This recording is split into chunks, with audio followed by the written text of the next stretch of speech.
Hi everyone. All of you are welcome to my channel. Hope you will enjoy. So without doing late, let's start the video.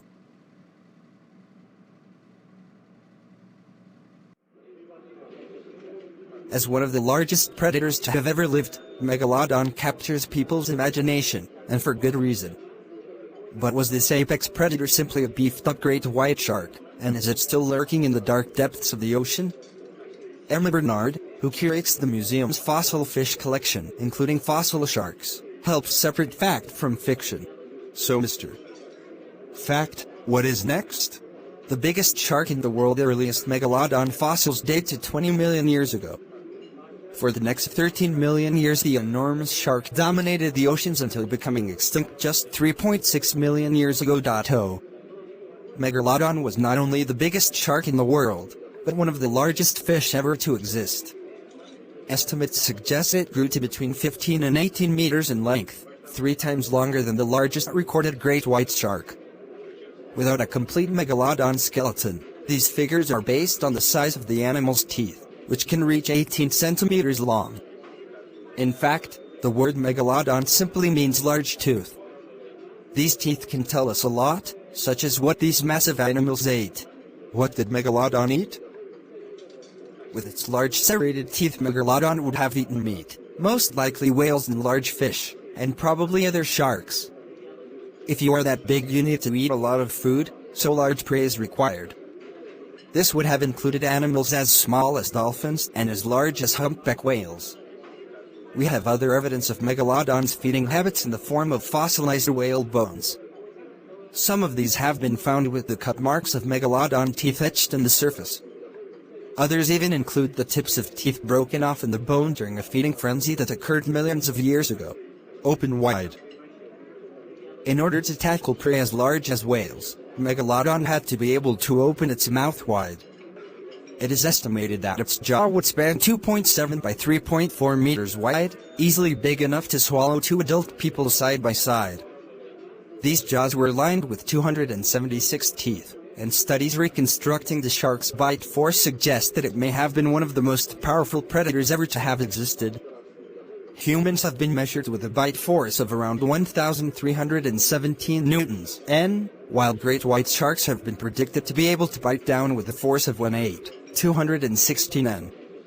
Researchers have estimated that Megalodon had a bite of between 108,514 and 182,201 N.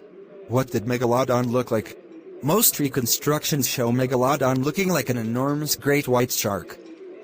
This is now believed to be incorrect. Megalodon likely had a much shorter nose, or rostrum, when compared with the great white, with a flatter, almost squashed jaw. Like the blue shark, it also had extra long pectoral fins to support its weight and size. A lot of reconstructions have Megalodon looking like a bigger version of the great white shark, because for a long time people thought they were related. We now know that this is not the case, and Megalodon is actually from a different lineage of shark, of which Megalodon was the last member. The oldest definitive ancestor of Megalodon is a 55 million year old shark known as Otodus obliquus, which grew to around 10 meters in length. But the evolutionary history of this shark is thought to stretch back to Cretalamna appendiculata, dating to 105 million years old, making the lineage of Megalodon over 100 million years old. As we've found more and more fossils, we've realized that the ancestor to the great white shark lived alongside Megalodon. Some scientists think they might even have been in competition with each other, a cosmopolitan shark. Megalodon was adapted to warm tropical and subtropical locations around the globe. The species was so widely spread that Megalodon teeth have been found on every continent except Antarctica. We can find lots of their teeth off the east coast of North America, along the coasts and at the bottom of saltwater creeks and rivers of North Carolina, South Carolina and Florida, explains Emma.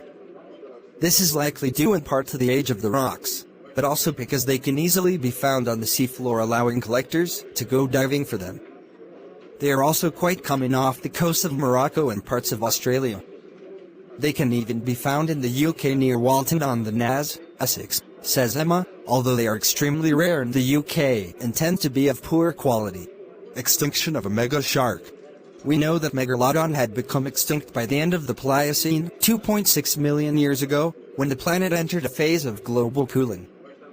Precisely when the last Megalodon died is not known, but new evidence suggests that it was at least 3.6 million years ago. Scientists think that up to a third of all large marine animals, including 43% of turtles and 35% of seabirds, became extinct as temperatures cooled and the number of organisms at the base of the food chain plummeted, resulting in a knock-on effect to the predators at the top. The cooling of the planet may have contributed to the extinction of the Megalodon in a number of ways. As the adult sharks were dependent on tropical waters, the drop in ocean temperatures likely resulted in a significant loss of habitat. It may also have resulted in the Megalodon's prey either going extinct or adapting to the cooler waters and moving to where the sharks could not follow. Megalodon is also thought to have given birth to its young close to the shore. These shallow coastal waters would have provided a nursery for the pups, protecting them from predators that were lurking in the open water, like the larger toothed whales. As ice formed at the poles and the sea level dropped, these pupping grounds would have been destroyed. But could Megalodon still exist? No. It's definitely not alive in the deep oceans, despite what the Discovery Channel has said in the past. If an animal as big as Megalodon still lived in the oceans, we would know about it.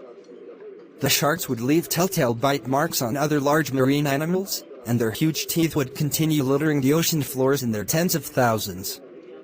Not to mention that as a warm water species, Megalodon would not be able to survive in the cold waters of the deep, where it would have a better chance of going unnoticed.